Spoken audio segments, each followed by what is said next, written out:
നമസ്കാരം. അസ്സലാമു അലൈക്കും. ഇന്ന് 9 ആഗസ്റ്റ് 2025. അപ്പോൾ ഇന്ന് പറയാൻ ഒട്ടനവധി കാര്യങ്ങളുണ്ട്. നമ്മളെ നാടിൻ്റെ പോക്ക് എവിടേക്കാണെന്ന് എനിക്ക് ആലോചിച്ചിട്ടൊന്നും മനസ്സിലാവുന്നില്ല. ഇവിടുന്ന് ജയിച്ചു പോയ ഒരു എം എൽ എമാരും അതുപോലെ നമ്മുടെ റവന്യൂ ഉദ്യോഗസ്ഥരും ഈ നാട്ടിലെ ഒരു കാര്യങ്ങളും ചെയ്യുന്നില്ല. ഒരാളോട് ഒരു പോലീസിൻ്റെ പരാതി പറയാൻ നിവൃത്തില്ല. തൃശ്ശൂർ ജില്ലയിലുള്ള പോലീസുകാരാവട്ടെ മുഴുവൻ BJPക്കെതിരാണ്. തൃശ്ശൂർ ജില്ലയിലെ മുഴുവൻ പോലീസുകാരും BJPക്കെതിരായിട്ടാണ് പ്രവർത്തിക്കുന്നത്. ആലോചിച്ച് നോക്കണം, എന്തൊരു കഷ്ടമാണെന്ന് ആലോചിച്ച് നോക്കണം. അപ്പോൾ ഇന്ന് ഞാൻ സ്വാഭാവികമായിട്ട് പറയുന്നത്, ബഹുമാനപ്പെട്ട സുരേഷ് ഗോപി സാറിന് ഒരു സല്യൂട്ട് നൽകും. എൻ്റെ പ്രധാനമന്ത്രിക്കും ഒരു കാര്യം നിങ്ങൾ മനസ്സിലാക്കണം. സുരേഷ് ഗോപി സാറ് മുമ്പേ സിനിമാ നടനായിരുന്നു. അദ്ദേഹത്തിന് പാർലമെൻറ്റായിട്ട് വലിയ ബന്ധങ്ങളൊന്നുമില്ല. എന്നാലും ഉണ്ടാവും, BJPക്കാരല്ലേ, ബന്ധങ്ങളുണ്ടാവും. അല്ലാണ്ട് അവർ സിനിമ അഭിനയിച്ച പൈസ എടുത്തിട്ട് നിങ്ങൾ ഒരുപാട് കാര്യങ്ങൾ അയാൾ ചെയ്തു തന്നിട്ടുണ്ട്. വ്യക്തിപരമായിട്ടും എല്ലാതും ചെയ്തിട്ടുണ്ട്. മനസ്സിലായില്ലേ? ഇപ്പം നിങ്ങൾക്ക് സുരേഷ് ഗോപിയെ ലേശം അറപ്പ് വെറുപ്പ് എന്നൊക്കെ പറഞ്ഞാൽ അത് എന്ത് പറയാനാണ് നിങ്ങൾ പറഞ്ഞത്? എല്ലാവരും അല്ല, ചില ആളുകൾ നിയമപരമായ ഏത് പ്രശ്നങ്ങളിലും നിങ്ങളെ തൊട്ടടുത്തുള്ള BJPക്കാരാരാണോ അവരോട് ഈ കാര്യം നിങ്ങൾക്ക് അവതരിപ്പിക്കാൻ പറ്റും. അത് സുരേഷ് ഗോപി അറിയേണ്ടത് ചെയ്യും. നിങ്ങൾക്ക് അതിൽ കിട്ടും. BJPയിലെ എല്ലാ നേതാക്കന്മാരും അറിയും. മാത്രമല്ല, ന്യായമായിട്ടുള്ള കാര്യങ്ങൾ, അതായത് നിങ്ങൾ പറയാൻ ചെല്ലുമ്പോൾ നിങ്ങളുടെ അടുത്ത് മര്യാദ വേണം. പിന്നെ നിങ്ങൾ ഓരോരുത്തരും ചിന്തിക്കേണ്ട കാര്യം, നമ്മളെ അച്ചായന്മാരോടാണ് ഞാൻ പറയുന്നത്, നിങ്ങൾ ഓരോരുത്തരും ചിന്തിക്കേണ്ട കാര്യം, നിങ്ങളെ മനഃപൂർവ്വം വന്നിട്ട് ഒരു BJPക്കാരും നിങ്ങളെ ചോദിക്കില്ല. പിന്നെ നമ്മുടെ നാട്ടിലെ സാമൂഹ്യ നല്ലവരെന്ന് പറഞ്ഞ കുറച്ച് ആളുകളുണ്ട്. അവർ ഇവിടെ ചെയ്യുന്ന കാര്യം എന്താണെന്ന് അറിയില്ല. നിങ്ങളെ കുഴപ്പങ്ങൾ ആരെങ്കിലും ഉണ്ടാക്കിയിട്ടുണ്ടെങ്കിൽ അതിൽ കോൺഗ്രസ്സിന്, ഇവിടുത്തെ CPMനും ലീഗിനും അതിന് കാര്യമായ കിടവുണ്ട്, കാര്യമായ ഉണ്ട്. നിങ്ങളതിൻ്റെ പിന്നൊന്ന് അന്വേഷിച്ച് ശരിക്കൊന്ന് അന്വേഷിച്ച് നോക്കൂ, അത് നിങ്ങൾക്ക് വെളിപ്പെടും. അതല്ലാതെ കണ്ടിട്ട് മറ്റുള്ളതൊന്നും പറഞ്ഞിട്ട് കാര്യമില്ല. മനസ്സിലായില്ലേ? അപ്പോൾ തെറ്റ് ചെയ്യുന്നവനെ നിങ്ങൾ ചെറുത്ത് തോൽപ്പിക്കാനുള്ളത് സംവിധാനം ചെയ്യുക. ആരാണോ അതിൻ്റെ കാരണക്കാരനെ കണ്ടെത്തണം. അതായത് ഇതാരെങ്കിലും പറയാണ്ട് ഒരാളും മുന്നിൽ നിന്ന് ചെയ്യില്ല. മനസ്സിലായല്ലോ? ഇപ്പം ജനങ്ങൾ കൂട്ടായിട്ട് നിയമം കയ്യിലെടുത്ത് ചെയ്യുന്നതിൻ്റെ പല കാര്യങ്ങളുണ്ട്. നമ്മളെ മുൻകാലത്ത് ഇപ്പം നിങ്ങൾ തന്നെ ഇപ്പോൾ നടന്നു നോക്കുന്ന ചില വിവാദങ്ങളുണ്ട്. കേരളത്തിൽ എൻ്റെ അറിവിൽ 50 കൊല്ലത്തെ പുറത്തേക്ക് ഇറങ്ങിയിട്ടുള്ള പരിചയമുണ്ട്. അത് എൻ്റെ ഒരു പഞ്ചായത്തിലും അല്ലെങ്കിൽ ഒരു വാർഡിലൊന്നുമല്ല, അല്ലാതെ തന്നെ ഉണ്ട്. അതിലൊക്കെ ഞാൻ അന്ന് മുതൽ കേൾക്കുന്നതാണ് വോട്ടർ പട്ടിക ക്രമക്കേട്. ഈ വോട്ടർ പട്ടിക ക്രമക്കേടെന്ന് പറഞ്ഞാൽ ഒരാൾക്ക് 10 സ്ഥലത്ത് വോട്ടുണ്ടാവുക. നിങ്ങൾ ആലോചിച്ച് നോക്കൂ. ഈ ഇപ്പോൾ രാഹുൽ ഗാന്ധി ആ പറഞ്ഞ കേസ് ശരിക്കും ഉള്ളതാണ്, കളവൊന്നുമല്ല. പക്ഷേ ഇത് രാഹുൽ ഗാന്ധിയുടെ കാലത്തുണ്ടായിരുന്നപ്പോൾ, പിന്നെ ഇന്ദിരാഗാന്ധിയൊക്കെ ജയിച്ച സമയത്ത് അത് കുറ്റമല്ല. ഇപ്പോൾ പിണറായി വിജയൻ ചെയ്തത് കുറ്റമല്ല. പക്ഷേ അത് മറ്റുള്ളവർ ചെയ്യുമ്പോൾ എങ്ങനെ കുറ്റമാവുള്ളൂ? ഇവർ മുന്നുമല്ല. അപ്പോൾ എന്തെങ്കിലും പറഞ്ഞ് ജനങ്ങളെ തോൽപ്പിക്കുക എന്നതാണ്. ജനങ്ങളുടെ ഒരു തൊഴിൽ സ്ഥാപനത്തിൽ ഇടപെടുക. നിങ്ങൾ അങ്ങനെ ഒരു പ്രശ്നങ്ങളും പരിഹരിക്കാൻ വേണ്ടി ശ്രമിക്കും. മനസ്സിലായില്ലേ? നമ്മളെ എന്ത് ഘട്ടകാലത്തിനാണ് നമ്മുടെ ഇപ്പോഴത്തെ പ്രതിപക്ഷ നേതാവ് VD സതീശൻ, ഇദ്ദേഹം എന്ത് രാശിയാണ് ഇദ്ദേഹത്തിനുള്ളത്? എനിക്കൊന്നും എത്ര ആലോചിച്ചിട്ട് മനസ്സിലാവും. അതുപോലെ പിണറായി വിജയൻ, മുഖ്യമന്ത്രി പിണറായി വിജയൻ ഇപ്പം നടത്തിക്കൊണ്ടിരിക്കുന്ന രാഷ്ട്രീയം ഏത് ഐറ്റത്തിൽ പെടുന്നതാണ് അതും മനസ്സിലാവുന്നില്ല. നിങ്ങളിവിടെ ഒരു കാര്യങ്ങൾ ആലോചിച്ച് നോക്കുക. ഒരു ഭരണം കൂടി നമ്മളെ ഇടതുപക്ഷത്തിന് നമ്മൾ കൊടുത്തു എന്ന് കരുതുക. പിന്നെ ഇവിടെ ഒന്നുമില്ല, ഒരു സാധനമില്ല. ഇപ്പോൾ 2 ചെയ്തിട്ട് തന്നെ ഇവിടെ ഒരു സംവിധാനമില്ല. ഇതിൻ്റെ കാരണം എന്ന് പറഞ്ഞാൽ ഇവിടെ തൊഴിൽ സ്ഥാപനം വന്നിട്ടില്ല. എല്ലാവർക്കും സർക്കാർ ജോലിയൊന്നും കൊടുക്കാൻ സാധിക്കില്ല. 23 ലക്ഷം രൂപ ശമ്പളം ഈ നാട്ടിലെ എല്ലാവർക്കും കൊടുക്കാൻ നോട്ടടിക്കണം മരം ഉണ്ടായാൽ പോലും നടക്കില്ല. നിങ്ങളത് മനസ്സിലാക്കണം. അപ്പോൾ അതിനൊക്കെ ലിമിറ്റുകളുണ്ട്. നമുക്ക് കിട്ടുന്നതിനെ വരുമാനം ചെയ്യാൻ പറ്റും, അല്ലാണ്ട് ഇവർക്ക് കൊടുക്കാൻ പറ്റില്ല. ഉദ്യോഗസ്ഥന്മാരും ജോലി ചെയ്യേണ്ട ശമ്പളം വാങ്ങുന്നത്, മുഴുവൻ ഉദ്യോഗസ്ഥരും ജോലി ചെയ്യാണ്ടാണ് ശമ്പളം വാങ്ങുന്നത്. അതൊന്ന് നിങ്ങൾ മനസ്സിലാക്കണം. അതിൽ നിർബന്ധ ബാധ്യത കുറച്ചുണ്ട്. നിർബന്ധം, അതായത് ഫയർഫോഴ്സുകാർ, മനസ്സിലായില്ല, റെയിൽവേക്കാർ, അതുപോലെ പോലീസുകാർ വരത്തിൽ സ്വരൂപിച്ചതൊക്കെ ഇവർക്ക് വെറുതെ ശമ്പളം കൊടുക്കേണ്ട വേണമെന്ന കാരണം ഇവർ 24 മണിക്കൂർ ഡ്യൂട്ടിയിൽ അവർ ഹാജർ സ്റ്റഡിയിൽ ഉണ്ടാകണം. അതുപോലെ നമ്മുടെ പട്ടാളക്കാരുടെ കാര്യം അങ്ങോട്ട് പറയേണ്ട, അത് ഏറ്റവും വലുതാണ്, മനസ്സിലായില്ലേ. അപ്പോൾ ഇങ്ങനെ കുറച്ച് ആളുകളെ നിർബന്ധ ബാധ്യതയിൽ കൂടാണ്ട് കഴിയുക. അതുപോലെ നമ്മുടെ സെക്രട്ടറിമാർ, അതായത് IAS സെക്രട്ടറിമാർ കുറച്ചാളുകൾ, അല്ലേ, ഇങ്ങനെയുള്ളത് ഒഴിച്ചാൽ ബാക്കിയുള്ളതൊക്കെ മഹാകടമ. പോലീസുകാരനെ ആവട്ടെ ഒരു ഏരിയയിലെ കംപ്ലൈൻറ്റ് ഇതുപോലെ എടുത്തിട്ടില്ല. ഇതൊക്കെ ഒന്ന് ആലോചിച്ച് നോക്കണം. ഇതിൻ്റെ മുമ്പ് അവിടെ കോൺഗ്രസിൻ്റെ ഭരണമായിരുന്നു, CPMൻ്റെ ഭരണമായിരുന്നു, എന്നിട്ട് അവിടെ സാധനം എടുക്കാത്തത്. അതൊക്കെ ഒന്ന് ആലോചിച്ച് നോക്കണം.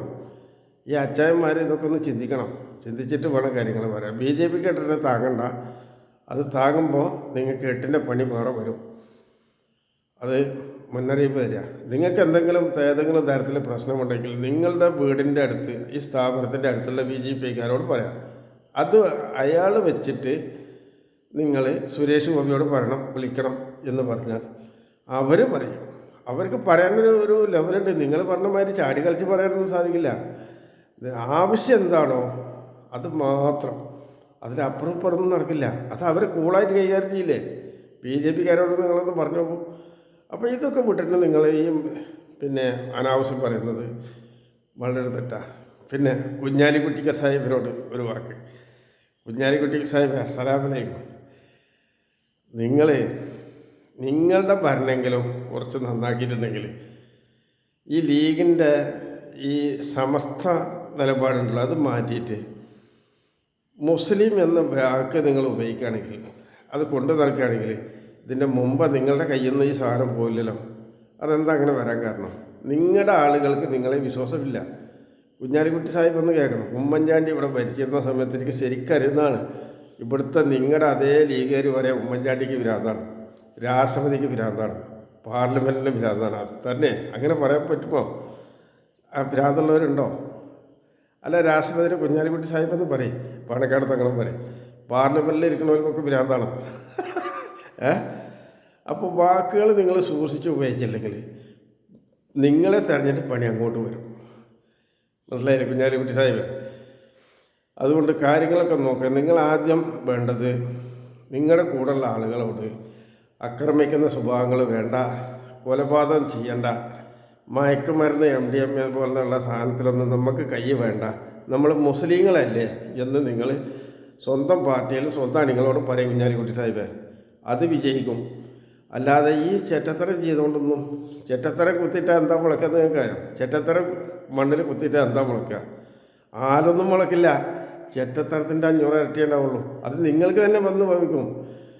ഇന്ന് മലപ്പുറം ജില്ലയുടെ ഇന്നത്തെ എന്താണെന്ന് നിങ്ങൾക്കറിയാം. ലോകത്ത് ആർക്കും കണ്ടുകൂടാ. എന്താ കാരണം? ഏതെങ്കിലും ഒരു മയലിൽ മുസ്ലിമിൻ്റെ ഇസത്തേറ്റ് മലപ്പുറം ജില്ലയിൽ പെരുമാറുന്നുണ്ടെന്ന് നിങ്ങൾക്ക് പറയാൻ പറ്റുമോ? നോക്ക്, അതാരുണ്ടാക്കിയത്? ഞാൻ ഉണ്ടാക്കിയതാ? നിങ്ങളല്ലേ അവിടെ ഉണ്ടായിരുന്നു? നിങ്ങൾക്ക് കുറച്ച് പറയാമെന്നല്ലേ? ഈ പാണക്കാട് തങ്ങളുടെ തറവാട്ടിൽ നിന്ന് കൊലപാതകം ചെയ്യാൻ വേണ്ടി കത്തിയും കൊടുത്ത് വിടുമ്പോൾ കുറച്ച് ചിന്തിക്കണ്ടേ? അല്ല, നിങ്ങൾ ആലോചിച്ചൊക്കെ ചിന്തിക്കണ്ടേ? കൊടപ്പനക്കള്ള തറവാട്ടുകാർ കൊലയാളികളാണ് എന്ന് പോലീസ് കേസെടുക്കാത്തത് പോലീസിൻ്റെ വിവരക്കേട്, അല്ലെങ്കിൽ അവരെ പേടിച്ചു നിന്നത്. അവിടുന്ന് കൊലപാതകത്തിൽ ലിസ്റ്റിൽ കണക്കെടുത്താൽ ശരിക്കും ന്യായമായി പിടിക്കണം. ഇനിയൊരു പക്ഷേ എന്നെ മുഖ്യമന്ത്രി ആയിട്ടുണ്ടായിരുന്നില്ല, കുറ്റക്കാരാര് തന്നെയാണെങ്കിലും ശരി, കുറ്റക്കാർ കൊലപാതകം ആസൂത്രണം ആര് ചെയ്തു, അത് നിർബന്ധപൂർവ്വമുള്ള കൊലപാതകമാണെങ്കിൽ പിന്നെ ഒരു പണി നിങ്ങൾ നോക്കണ്ട. ആ പണിയൊക്കെ പോലീസുകാർ ചെയ്തോളൂ, നല്ല വൃത്തിയായിട്ട് ചെയ്യും. മനസ്സിലായില്ലേ? അതിന് ഒരു അടി ഉറച്ച ഒരാളായിട്ട് ഞാൻ നിൽക്കും. അടി ഉറച്ചത് എന്താ കാരണം? നിർബന്ധമുള്ള കൊലപാതകം വേണ്ട. കരുതി കൂട്ടിയുള്ള കൊലപാതകം, അടിച്ചു പൊളിക്കൽ, ഇത്ര മോശമുള്ള സംസാരങ്ങൾ, ഇതൊന്നും വേണ്ട. അത് നടക്കില്ല. ഒരുപാട് കാലം MP ആയിട്ട് നിങ്ങൾ ഇരുന്നില്ലേ, MLA ആയിട്ട് ഇരുന്നില്ലേ, എന്നിട്ട് ഏതെങ്കിലും ഒരു പ്രശ്നം പരിഹരിക്കാൻ നിങ്ങൾക്ക് സാധിച്ചോ? എന്താ പറ്റാതിരുന്നത്? ഒന്ന് നോക്കണം. എന്താ പറ്റായിരുന്നു കുഞ്ഞാലിക്കുട്ടി സാഹിബേ? ഒന്ന് പറയും, ജനങ്ങളൊന്ന് കേൾക്കട്ടെ. നിങ്ങളിപ്പോൾ ആർക്കും വെറുപ്പില്ല. നിങ്ങൾ കതറിടട്ടോ, പുതിയ ചുറ്റുപാടിന് പുറത്തിറങ്ങിയിട്ടൊന്നും ഒരു കാര്യമില്ല, ആർക്കും കാര്യമില്ല. ഒരാളും നിങ്ങളെ സപ്പോർട്ട് ചെയ്യില്ല. എന്താ കാരണം? നിങ്ങൾക്കറിയില്ല, അതാണ്. മനസ്സിലായില്ല? ഞാൻ അത് കുറ്റം പറയാൻ കഴിയില്ല എന്ന് വിചാരിച്ചിട്ട് ഒരുപാട് ഒഴിഞ്ഞു മാറിയതാണ് കേട്ടോ. പിന്നെ പറ്റാത്തതുകൊണ്ട് 2 വാക്കിപ്പോൾ പറഞ്ഞതാണ്. അപ്പോൾ കാര്യങ്ങൾ നോക്കുമ്പോൾ പാണക്കാട് തറവാട്ടിൽ നിന്ന്, പാണക്കാട് അതായത് കൊടപ്പനക്കൽ തറവാട്ടിൽ നിന്ന് കത്തിയും കൊടുത്തിട്ട് മറ്റുള്ളവരെ വിടുന്നതിന് പകരം മക്കളെ നിങ്ങളുടെ ആക്രമണത്തിന് മുതലരുത് എന്നൊന്ന് പറഞ്ഞു. അപ്പോൾ ജനങ്ങൾ കുറച്ചെങ്കിലും നോക്കും, ഒരു 4 പേരെങ്കിലും. എല്ലാവരും ഒന്നും കേൾക്കില്ല, 4 പേരെങ്കിലും നിൽക്കും. മനസ്സിലായില്ലേ? എല്ലാവരെയും നന്നാക്കാൻ നമുക്ക് പറ്റില്ല. നിങ്ങളെ പള്ളിമയിലുകളൊക്കെ ഒന്ന് നോക്കി, മലപ്പുറം ജില്ലയിലെ പള്ളിമയിലിൽ എന്താ ചെയ്യണമെന്ന് നിങ്ങളൊന്ന് നോക്കി. ലീഗുകാർ കുറ്റം ചെയ്താൽ അത് പറയും. ഞാൻ കുറ്റം ചെയ്തിട്ടുണ്ടെന്ന് വെച്ചാൽ എൻ്റെ നാട്ടുകാർ പറയും, കുറ്റം ചെയ്തിട്ടുള്ളത് പറയും, അത് നാട്ടുകാർ പറയും. പക്ഷെ അത് ന്യായമായിരിക്കണം. നിങ്ങളുടെയും നുണപ്രചരണം കേൾക്കാനൊന്നും ഞങ്ങളുടെ സമ്പത്തൊന്നും എടുത്തിട്ട്, ഞങ്ങളുടെ ചോര നീര് അധ്വാനം എടുത്തിട്ട് നിങ്ങൾക്ക് ചെയ്യില്ല. അപ്പോൾ മനസ്സിലായില്ലേ? അപ്പോൾ BJPക്കാർ തെറ്റ് ചെയ്തിട്ടുണ്ടെങ്കിൽ രേഖാമൂലം കൊണ്ടുവരുന്നത്. ഇങ്ങനെ അവിടെ ഇവിടെ നിന്നിട്ട് കൊയൽ മുതൽ, മനസ്സിലായില്ലേ? ചില്ലറ വശപേശകളൊക്കെ നിങ്ങൾ കണ്ടെത്തിയിട്ടുണ്ട്, അതൊന്നും നിങ്ങൾക്കത് പറയാൻ കഴിയില്ല. അതേ സ്ഥാനത്ത് അതിന് കുറ്റം എടുത്തിട്ട് കൊണ്ടുവരും, അതായത് ക്രൈം, കുറ്റം ചെയ്തത്, അല്ലാതെ മറ്റുള്ളതൊന്നും പറയണ്ട. പിന്നെ ഒരു കാര്യം നിങ്ങൾ മനസ്സിലാക്കണം. ഒരു രാഷ്ട്രീയ പാർട്ടി എന്ന് പറഞ്ഞാൽ ഒരുപാട് ആളുകൾ അണ്ടനും അടകോടനൊക്കെ പാടെ കൂടിയതാണ്. അതിൽ ദുരുദ്ദേശമുള്ള ചില ആളുകളുണ്ടാവും. അവർക്ക് കൃത്യമായി തെളിവാക്കി നമുക്ക് എന്താ ചെയ്യാൻ നോക്കാമല്ലോ. അതാണ് ചെയ്യേണ്ടത്, അല്ലാണ്ട് മറ്റുള്ളതിലൊന്നും കാര്യമില്ല. മനസ്സിലായില്ലേ? സുരേഷ് ഗോപിയെ പോലെ നിങ്ങളുടെ ന്യായം കേൾക്കുന്ന മറ്റൊരാളെ നിങ്ങൾ കൊണ്ടുവരും. പിന്നെ അദ്ദേഹം ഒരു ഹിന്ദുക്കളുടെ ഒരു നേതാവ് തന്നെയാണ്. അതെന്താ കാരണം എന്ന് വിചാരിച്ചാൽ അദ്ദേഹത്തിൻ്റെ ചെറുപ്പകാലത്ത് മതം പഠിച്ചിട്ടില്ല. ആ ഒരു കുറവ് അദ്ദേഹത്തിനുമുണ്ട്. അത് നിങ്ങൾ അത്ര വല്ലാണ്ട് സൈസാക്കാനൊന്നുമില്ല, അത് പഠിക്കാത്തതുകൊണ്ടുള്ളതാണ്. മനസ്സിലായില്ലേ? അതിൽ നമുക്ക് പാകം വരുത്താം, ചിലതൊക്കെ നമ്മളത് മാറ്റി വെക്കുക, അപ്പോൾ അത് ശരിയാവും. മനസ്സിലായില്ലേ? അല്ലാണ്ട് വ്യക്തിപരമായിട്ട് BJPക്ക് എതിർക്കണ്ട. ഇനിയുള്ള കാലത്ത് മതം പഠിപ്പിക്കലും വരും. ആ വരുമ്പോൾ ഇതൊക്കെ ശരിയാവുകയും ചെയ്യും. കഴിഞ്ഞ കാലഘട്ടം ശരിയാവുമോ എന്നാ ശരിയാക്കാൻ വേണ്ടി ശ്രമിക്കും. മനസ്സിലായില്ലേ? ഇത് ഡോക്ടർ മുഹമ്മദ് IPSൻ്റെ വാക്കാണ്, വെറും വാക്കല്ല. ഞാൻ പറഞ്ഞില്ലേ, ഞാൻ മുഖ്യമന്ത്രിയായിട്ട് നിങ്ങൾ എന്നെ നേരിട്ട് തിരഞ്ഞെടുക്കണം.